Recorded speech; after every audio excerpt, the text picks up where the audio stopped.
Thank you, Mr. President, and I want to thank Senator Hagan for organizing the effort today and also for the great work that she's done on the Health Committee to develop a health care reform bill that can be supported by this body. Once again, we're here to talk about health care reform and why it's so urgently needed, and we're at a critical juncture. Because health care costs are out of control, they're a threat to our families, our small businesses, and our economy. And despite all the money that we're spending on health care, we're not guaranteed better health outcomes. That means just because we're spending money, it doesn't mean that people are healthier. But the truth is that we can control costs and improve quality. And we can do this by promoting effective delivery models, and Senator Udall did a great job of talking about what that term means in real language. We can promote effective delivery models that emphasize coordination and individualized care. And as I've said on a number of occasions, I'm really proud of the innovations that are changing healthcare delivery in New Hampshire, my home state. And one of those that has been recognized nationally is the Dartmouth Atlas Project that's based in Hanover. Because of the work of the Atlas Project, we now know that there are significant variations in the way healthcare resources are used and how money is spent, depending on where we live. Right now, providers are rewarded for volume rather than for value. And there's a chart here that shows that very clearly. It shows the difference in spending among different regions of the country for Medicare patients. And as you can see, the areas that are dark red are the most expensive. So these areas, the areas that are lightest are the least expensive areas when it comes to cost per Medicare patient, all the way from $5,280 to $6,600 in the lowest spending regions, all the way up to $8,600 to $14,360 per Medicare patient in these darkest regions of the country. And unfortunately, the sad thing about this research is not just the changes in cost, but it's the fact that just because someone lives in an area where their spending is higher, it doesn't mean that they're going to have better health outcomes. So, put very simply, more costly care does not mean better care.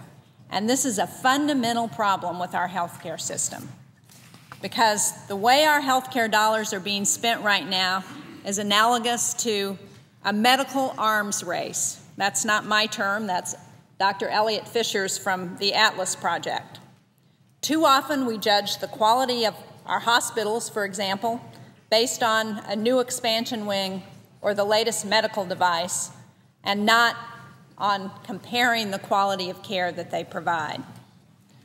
Over the past several months, thousands of my constituents have expressed their concerns about our healthcare system. Last week, Dr. Jim Kelly from Hollis, New Hampshire, was in my office sharing his concerns and frustrations. Dr. Kelly's a family physician, and so, like so many of our healthcare providers, he's dedicated to doing the best job that he can for his patients. However, inefficiencies in our system often work against the best efforts of our providers, and Dr. Kelly shared one of those experiences.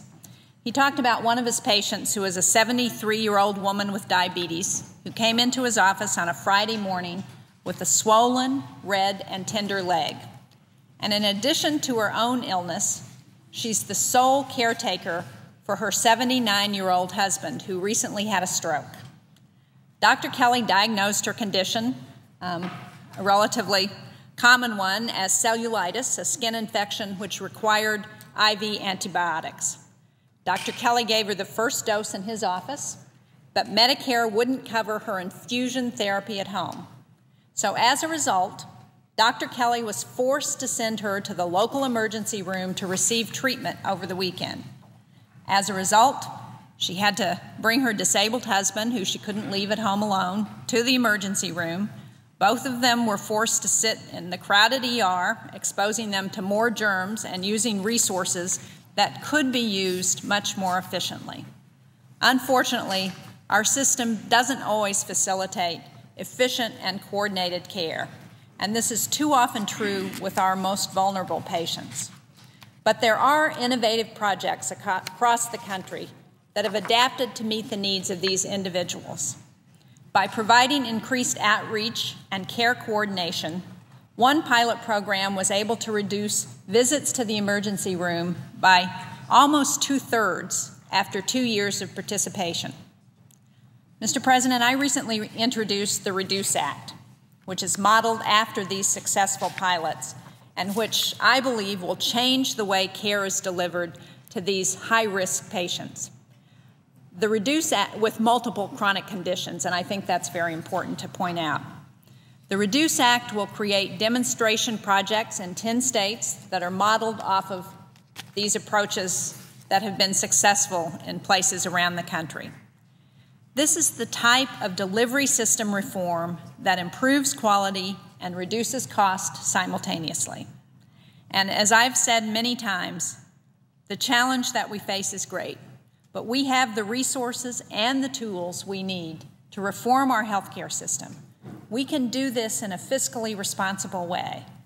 By improving the way we deliver care, we can maximize efficiency and we can improve quality. And this is the type of reform all Americans deserve. This is the type of reform that we're working on here in the Senate, and this is the type of reform that I hope our colleagues will all support. Thank you very much, Senator Hagan, and I yield my time back to you.